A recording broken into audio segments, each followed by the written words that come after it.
Assalamualaikum warahmatullahi wabarakatuh.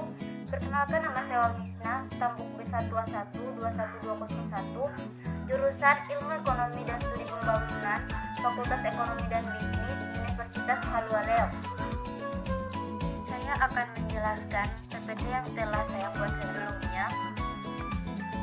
Materi yang pertama, peranan jaringan ilmu pengetahuan dan riset dalam pembangunan inklusif wilayah pesisir dan laut. Pembangunan inklusif adalah pembangunan yang melibatkan semua komponen sosial yang ada untuk tujuan pengelolaan sumber daya alam yang lebih optimal dan berkelanjutan. Penguatan inovasi melalui komunikasi riset. Riset adalah komponen penting dalam kebijakan publik. Dengan memahami potensi biaya dan manfaat melalui riset, maka kita mampu menghasilkan kebijakan yang optimal. Peranan dalam pembangunan inklusif. Elemen penting dalam open innovation adalah jejaring kolaborasi, korporat, properti, serta penelitian dan pengembangan.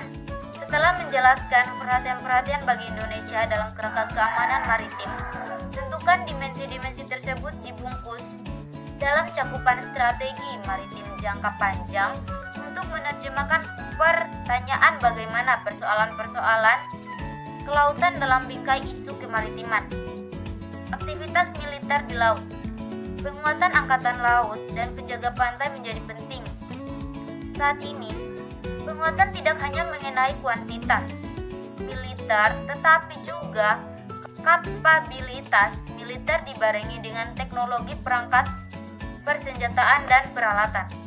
Penerapan standar hukum laut internasional sebagai harmonisasi hukum laut di Indonesia. Eksistensi hukum laut di Indonesia. Hukum tidak hanya berkaitan terhadap produk yang dihasilkan oleh legislator, namun juga berkaitan dengan pelaksanaan hukum itu sendiri. Peranan hukum internasional. Hukum internasional secara definisi adalah tonggak utama memahami suatu sistem hukum sebagai aturan di antara hubungan negara dengan negara yang lainnya. Telaah sampah laut. Dalam kurung Marina de Vries. Sampah laut dalam kurung Marina de Vries menjadi tantangan saat ini.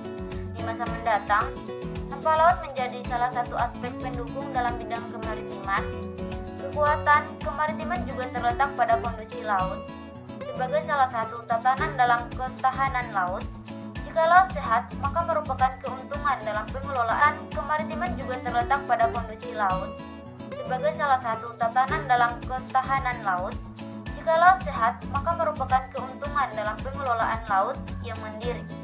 Sampah laut dan isu maritim. Berbicara maritim, maritim adalah konsep sebagai negara yang merupakan salah satu bagian dari negara kepulauan berbasis laut dan sumber dayanya.